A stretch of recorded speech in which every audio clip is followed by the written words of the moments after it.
From the William B. Travis Building in Austin, Texas, we're keeping Texas energy on track. Here's your host, Bryce Doobie.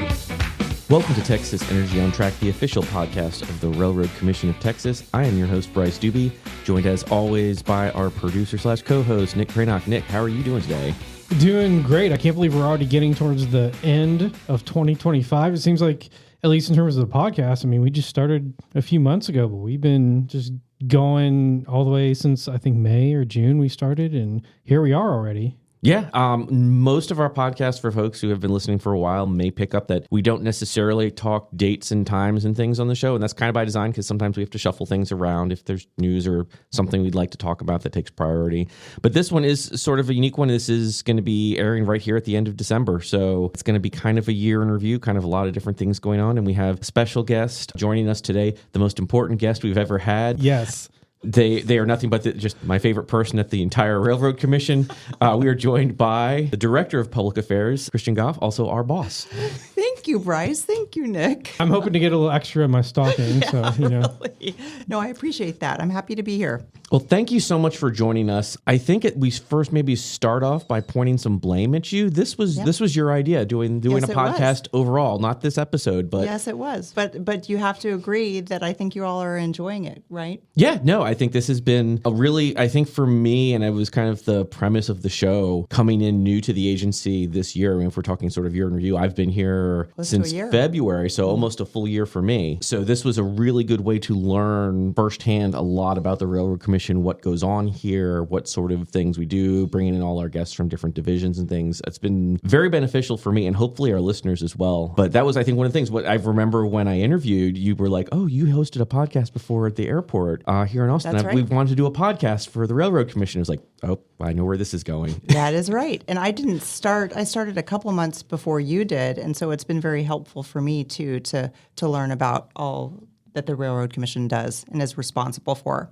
But you have a background. I mean, let's just jump right into it. Tell us a little bit about yourself. You have a background in the industry here. Industry, yep. But I have a traditional PR background. I actually started at an international PR firm, Edelman PR, in Chicago as a reputation management intern. So have done a lot of time on the agency side of things, the PR agency side of things, and I've also done some corporate time. I worked for Marathon Oil for some years in the Public Affairs Department. I spent a lot of time back then in the Powder River Basin of Wyoming and Montana, educating folks on coal bed methane. At the time, did a lot of community outreach then. And then most recently, before coming to the Railroad Commission, I owned a small boutique PR firm that focused on energy and natural resource industries. So a lot of the clients I had, the Railroad Commission regulates. So when this position came open, I thought it would be a perfect fit and I was ready for something different and I wanted to be challenged. And that is definitely what this job has done that this year. But it has been a perfect fit. I'm grateful that I had that foundation of the industries that I had previously represented.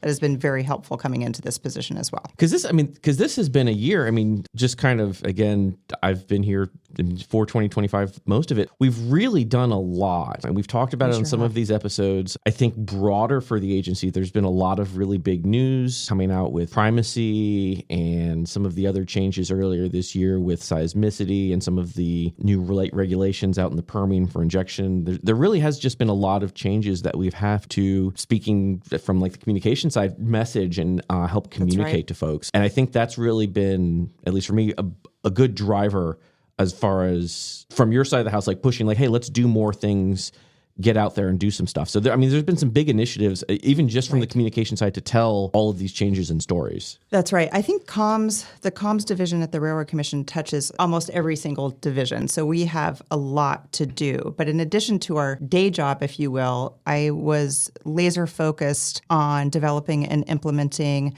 an integrated communications program when I started about a year and a half ago. That would include, media relations component, public affairs, some marketing, social media, all of that. And some of that had been done, obviously, before I joined, but the team has grown and it was a much smaller team for many years. So we've really beefed up the communications program. I'm very proud to see what we have done this year. Yeah, because Nick, I mean, you've been with the communications team now for how long? Just over 4.5 years, like in between 4.5 and 5. Yeah, I've seen a lot of changes. We have grown. We were very small. Almost all of us fit in this little office up on the 11th floor. Now we moved and we've grown. And I think we've certainly grown in a positive way. way. It's great to see some of the changes that we've had over the last years and just a short time I've been here. And I think it's all been really good. It challenges us in different ways, and then it helps us get a better product out and more information and transparency as well. Sure does. The goal has been transparency and educating Texans on the work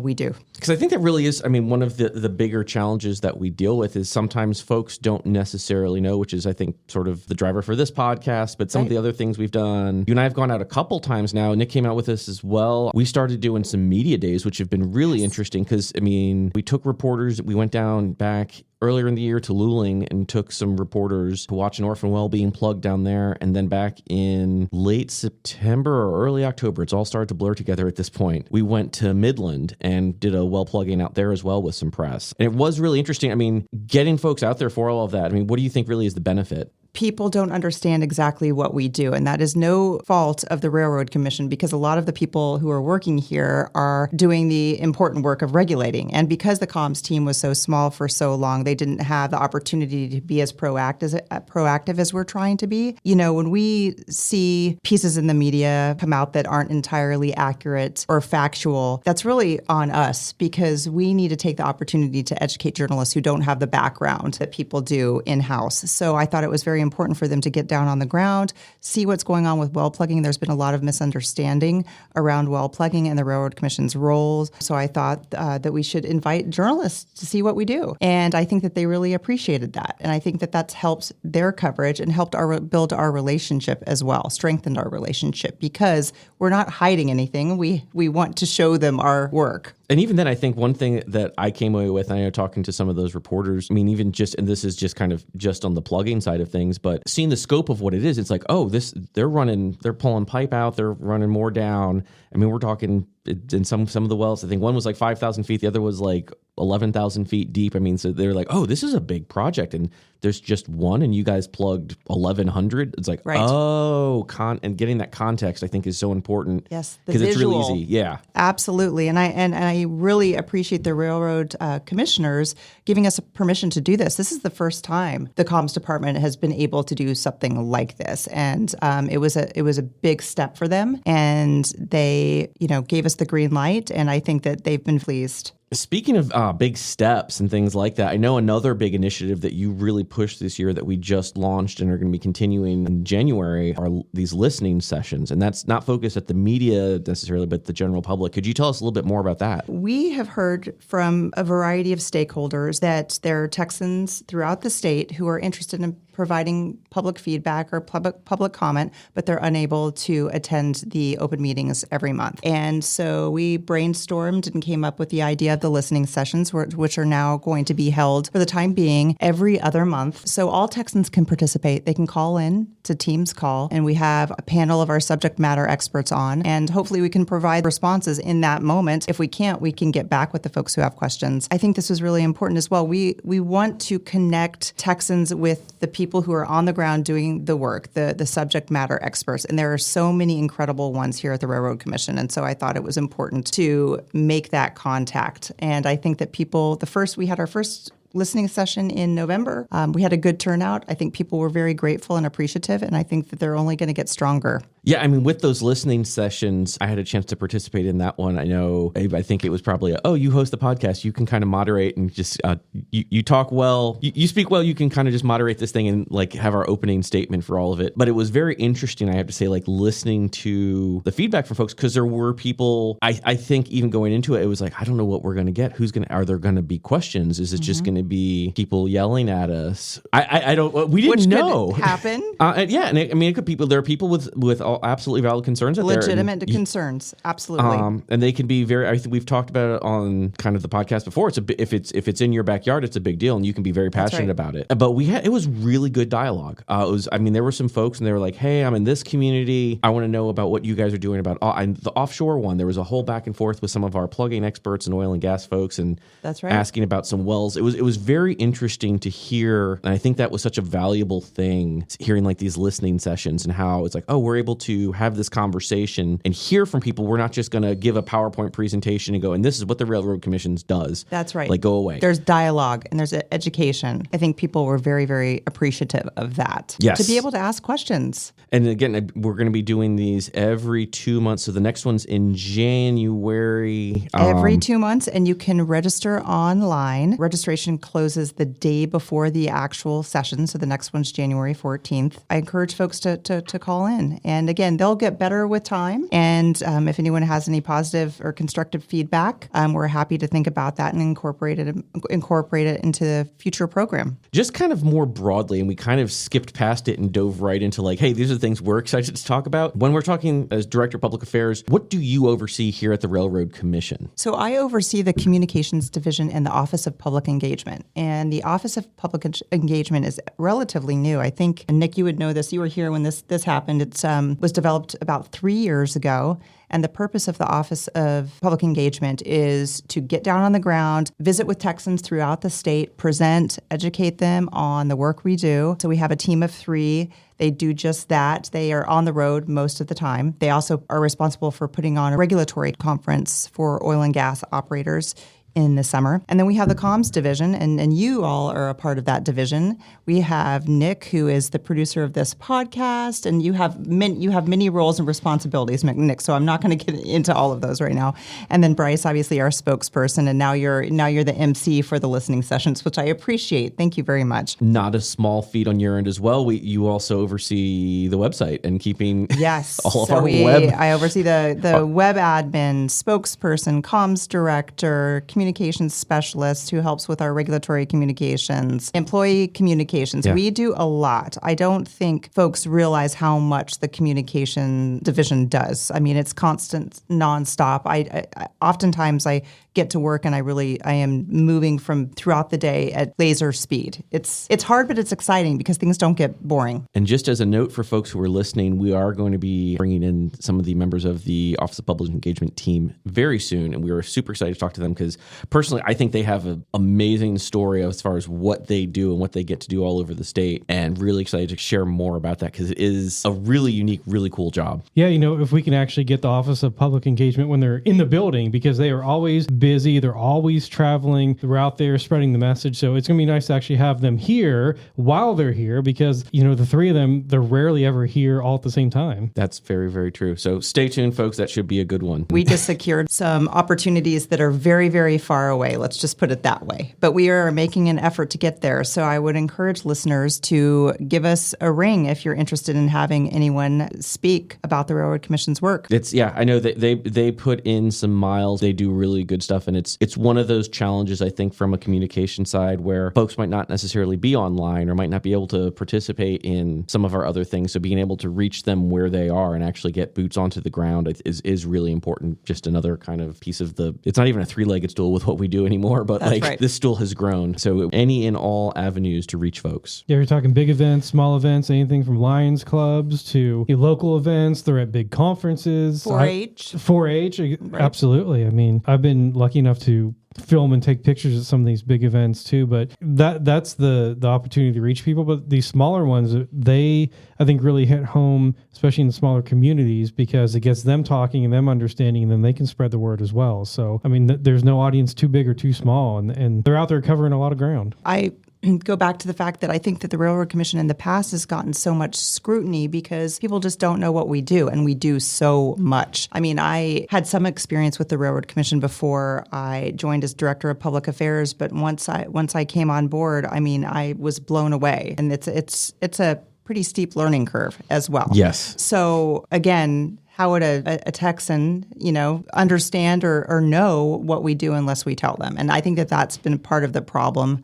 And that's what we're trying to fix here. Yeah, I mean, it's definitely, it's not necessarily, unless you are involved in industry, you might not even have heard of us unless it was like a passing reference on like Landman or something like that. Like that's it's right. We're regulatory, so we're not out there in certain ways. Are there any other things that we have done this year? I mean, this has been a kind of circling back to this year in review side of things. I mean, we've really kind of engaged more on some stuff on the media front. I mean, OPE's really been going gangbusters. We launched a podcast. Are there any other things that were really kind of like that jump out to you as like some big standout wins for us? I think that, well, we're also developing a lot of educational materials as well. I think that that's been very important. We're creating a library in the comms department, a library of one-pagers, primers on issues that are important to Texans, issues that Texans have a lot of questions about, from well plugging to seismicity to produced water, all of those hot topics. We've spent a lot of time and effort pulling some good pieces, pieces that the layman can understand, and you can find those on our website as well. Please refer to those if you have any questions. Obviously, this podcast is a great way to connect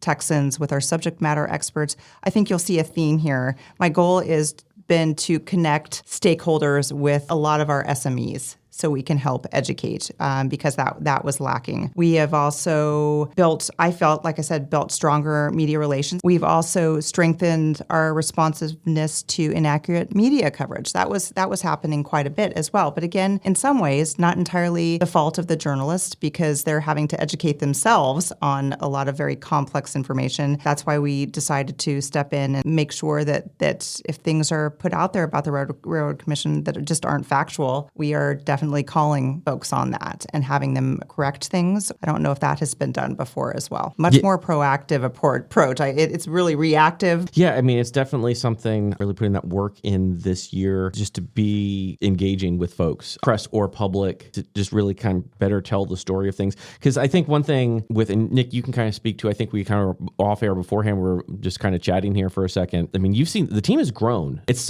not so much that it was like a lacking before, but as much as there was like, this is a big job. This is a big agency, even though we're kind of, people don't necessarily know what we do all the time. But like, we've really grown this team and really have done a lot. There's just a lot more, kind of manpower at this point to really push some of this stuff out. Which is good, yeah. Any way that we can get the information out there to educate people. Yeah, we had very few people other than, our 2 web people. I think there were like 2 or 3 others that were maybe 4 at the most. And now we have pretty much double that can just help push out a lot of information. And I'll break the fourth wall a little bit because at our division Thanksgiving, we were talking about what we're thankful for. I'm going to repeat a little bit of that, at least from what I was talking about, because I really do think we have a unique team. And we have different pieces of a puzzle. We have our unique capabilities and strengths and talents, and we put those all together. And we form a really great image, if you will, a really great division, and we're able to use our talents to help do the work that more people should do. We do the work of 12, 13 people that we have in Office of Public Engagement Communications side that we come together and we stay very busy, which is a good thing. Another responsibility of the Office of Public Engagement is to host foreign delegations. We have a lot of delegations visiting the Railroad Commission to learn from our subject matter experts. Yeah, that's right. I mean, we did, at least since I've been here, we had a whole team from Canada came down. And then I remember we had some folks from Argentina. That was a massive delegation. Those were elected officials and all sorts of people. I mean, everyone, and they had, again, really good questions and conversations in that space asking, how does Texas do this? What is your secret to success? Yes, and a lot of the questions are surrounded around the well plugging program. If you had to list off, like, what was your, like, for the agency, some of the big wins we had this year? Because this is also kind of our year in review. We kind of mentioned in the beginning, like primacy was huge. We had the stop theft, which we need to do an episode on that at some point. For folks who are unaware, coming out of this last legislative session, a task force has been set up specifically to deal with petroleum theft here in Texas, which is a big issue for operators, and we could talk at length on that. That is a whole episode on itself. But yeah, I'd completely even that's a big one. That's a big one. Again, our OPE numbers were the highest they've ever been. The regulatory conference participant numbers were the highest they have ever been. It has been a big year. Like we've mentioned before already, primacy was huge. There's been so much movement around geothermal with the issuing our first permit on that this year. I know there was some really interesting and exciting things happening around like lithium with some new facilities that our commissioners had a chance to visit and things like that. Folks who've been listening to the podcast, we had folks on from Central Records talking about records digitization. I actually just found out the other day that we are going across 100 million files digitized this year. That's amazing. It really is, like, because I think when we first were talking about earlier, we were in like they're putting all sorts of stuff online, which is really cool thing. And speaking of $100 million, we got $100 million from the legislature for well plugging this year, which is going to be a big deal heading into 2026. That's really going to help us with a lot of those high priority and emergency wells out there. I know we won an award this year too. We sure did. Chairman Wright accepted the Environmental Stewardship Award from IOGCC this year, this September, and we were recognized for excellence in our well plugging project protecting Matagorda Bay. A large number of variables that happen when you're talking about offshore well plugging. It just makes it more difficult and much more of a challenge, and they got it done. And I think even if I remember right, it wasn't hurricane, it was hurricanes plural. One hurricane and 2 tropical storms, which is you're just talking about wind speed difference, but still very dangerous conditions. Yes. Yeah, it has been a heck of a first year. It has been a heck of a first season. This isn't really our season finale per se, but I feel like it's probably as good a time as any to be like, yeah, well, thank everyone for listening who's been out there. It's been a really warm welcome from listeners. We've gotten a lot of feedback. I know I've gotten some emails and things from folks, and we've just had really good feedback. It's been a really interesting launch when we started the show, and I know Nick and I then had to have that conversation of like, hey, people are listening. Do we need to do more of these and up the frequency? Sort of like, now what do we do? Well,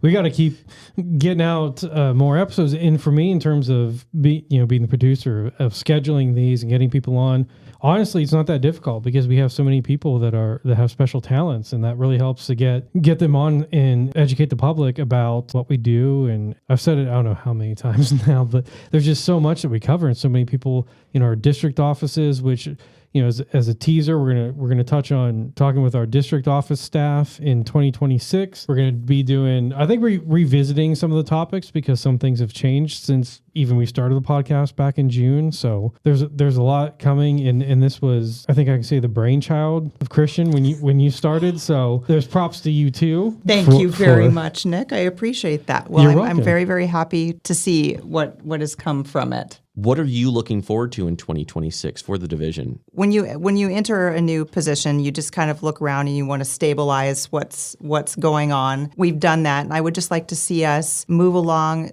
implement the things that we have launched this year, get into the groove, because there has been so much, and just strengthen the programs that we have developed. For example, this podcast is only going to get better. The listening sessions are only going to get better. Our press outreach, our media relations, stronger. So that's just my goal, just to strengthen what we have launched this past year and keep going, and hopefully launch some other exciting things to come. But again, I need some rest first. So I just want to, speaking of rest and heading into this holiday season, I think, and again, sort of tying this episode to the end, I do really want to stress we could not do this show without Nick. I am just here as kind of a dancing monkey. I ask the questions and talk. Nick, I just want to say, at the end of the year, put this on the recording. Don't edit this out. You do the lion's share of the work on the show, and I wish you and your family all the best for the new year. You do such good work on getting guests and producing this whole thing and putting it together. So thank you on making this. We couldn't do this show without you here. But I'm going to add too, Bryce. Honestly, you both are naturals at this, and I'm just so excited to see the end result. Well, thank you. I appreciate that. Thank you. Yeah, everyone, our team, we do a lot of work, and a lot of good work. That's right. Yeah. And for Bryce and for me, this is our big project, I guess, to at least working on it together, and it's fun, and I look forward to 2026. Absolutely. And even more importantly, we couldn't really do any of this without the folks who do turn in. This could have been, we did it and we got 10 listeners. It's like, ooh, whoa, maybe not. And we see the numbers in the back, and we do have so many folks out there who do listen, and just from the bottom of our hearts, that really does mean a lot. And we thank you for coming back regularly and listening to these things. If you have any suggestions or ideas, we'd love to hear from you in the future. Christian, thank you so much for joining us. And I'm not just saying that because you are my supervisor. We really did enjoy having you on here today. This really has been a great opportunity to really tell the commission story. I can see how passionate you are about the work that you do here. Thank you so much for having me. And again, thank you both for all of the incredible work and the time you put in. A way to spread some holiday cheer or New Year's cheer. Spread the words. We're on Spotify, Apple Podcasts. We're on YouTube, iHeartRadio, pretty much wherever podcasts are, we are there. But yeah, we're out there. Spread the word. Make sure you share, download, because you can get the notifications when we post new episodes. And we're not taking a break. Coming up in 2 weeks, we're going to have another one. And 2 weeks after that, we'll have another one. So we're just moving along as we head into the new year. And for the folks who want to find any of those resources that Christian mention on today's episode. There are a lot of these fact sheets and one-pagers about all of these issues. Those are all on our website, rrc.texas.gov. We put a lot of work into putting that whole thing together, so take advantage of the things that we have on there. And Nick, if folks want to find us on social media, in case they aren't subscribed, they want to get some of those notifications about the other stuff we're doing, where can we find us there? Yeah, we're out there on X at TXRRC. We're on LinkedIn and Facebook. Just look for Railroad Commission of Texas. We're also on Instagram, Railroad Commission of Texas, all one word. We're easy to find. We are out there on YouTube. We have informational videos and things like that out there on our YouTube channel. Search for, you guessed it, Railroad Commission of Texas, and you can get a ton of information. We do a lot of work on social media, not just about the podcast, but there's a lot going on, and we make sure we get it out there. So be sure to check that out. Absolutely. And as always, thank y'all so much for tuning in. Merry Christmas, Happy Holidays, Happy New Year, and we will talk to you in 2026.